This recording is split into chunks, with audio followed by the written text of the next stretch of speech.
বদরের যুদ্ধে মুসলিম বাহিনীর আত্মবিশ্বাস কতটা বেশি ছিল আর মহান আল্লাহ রাব্বুল আলামিনের দেওয়া প্রতিশ্রুতির উপর তারা কতটা বিশ্বাসী ছিল, ছোট্ট একটা ঘটনা শুনলে আপনারা সেটা বুঝতে পারবেন।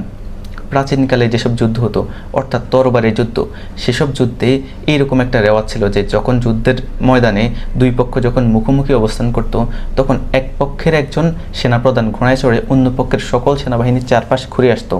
আবার এই পক্ষের একজন সেনাপ্রধানও অপর পক্ষের সেনাবাহিনীর চারপাশ প্রদক্ষিণ করে আসতো। এই রেওয়াজটা প্রচলিত এজন্য ছিল যে যাতে প্রতিপক্ষের সামরিক সক্ষমতা এবং তাদের কাছে কী অস্ত্রশস্ত্র রয়েছে এবং তাদের পেছনে অন্য কোনো সৈন্যবাহিনী তাদের সাহায্যার্থে রয়েছে কিনা সেটা নিশ্চিত হওয়ার জন্যই আসলে এই রেওয়াজটা প্রচলিত ছিল।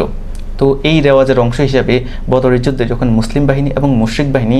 মুখোমুখি অবস্থান করছিল, তখন মুশরিক বাহিনী অর্থাৎ কুরাইশ বাহিনীর দলপতির নির্দেশে উমাইর ইবনু ওহাব জুমাহি নামক একজন ব্যক্তি তিনি ঘোড়ায় চড়ে মুসলিম বাহিনীর চারপাশ প্রদক্ষিণ করে আসলেন। আর যখন তিনি মুসলিম বাহিনীর চারপাশ প্রদক্ষিণ করে নিজ দলে ফিরে আসলেন, তখন বলল যে তাদের সংখ্যা কম বেশি 300 হবে, তবে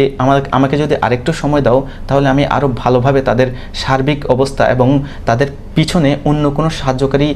যুদ্ধদল বা সৈন্যবাহিনী রয়েছে কিনা সেটাও আমি তোমাদেরকে জানাতে পারবো। তখন তাকে যখন অনুমতি দেওয়া হলো, তখন সে কী করলো, সে একটু উঁচু জায়গায় গিয়ে মুসলিম বাহিনীকে ভালোভাবে লক্ষ্য করলো এবং তাদের পেছনে অন্য কোনো সামরিক বাহিনী বা সৈন্যদল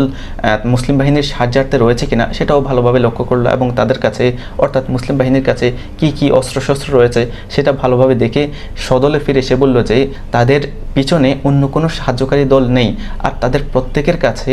একটা করে তরবারি ছাড়া অন্য কোনো বিশেষ যুদ্ধাস্ত্র নেই। তবে হে কুরাইশ, এই সার্বিক পর্যবেক্ষণে আমি যা দেখলাম সেটা হচ্ছে মহাদুর্ভোগ এবং মৃত্যু। তারা যুদ্ধের জন্য এমন সুবিন্যস্তভাবে প্রস্তুতি নিয়ে এসেছে এবং তারা এত বেশি আত্মবিশ্বাসী যে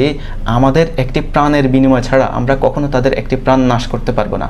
অর্থাৎ দেখেন, ওই বদরের যুদ্ধে মুসলিম বাহিনীর আত্মবিশ্বাস এবং মহান আল্লাহ রাব্বুল আলামিনের উপর তাদের ভরসা এবং সার্বিক দিক দিয়ে তাদের যুদ্ধের জন্য যেই নিবেদিত প্রাণ, সেটা দেখে তাদের প্রতিপক্ষ অর্থাৎ মুশরিক বাহিনীও একথা বলতে বাধ্য হয়েছে যে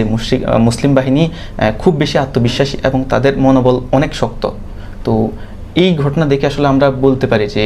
বদর যুদ্ধ কিন্তু এমনি বিজয় হয় নাই। এই যুদ্ধের পূর্বে মহান আল্লাহ রাব্বুল আলামিন যেমন মুসলিম বাহিনীদেরকে বিজয়ের একটা ইঙ্গিত দিয়েছিলেন, যদিও সুস্পষ্টভাবে বলেন নাই, তবে কোরআনের বিভিন্ন আয়াত দিয়ে মহান আল্লাহ রাব্বুল আলামিন মুসলিমদেরকে বিভিন্ন যুদ্ধের কৌশল, কিভাবে কাফেরদেরকে আঘাত করতে হবে, কিভাবে তাদেরকে বন্দী করতে হবে, এগুলো যেমন বলে দিয়েছেন,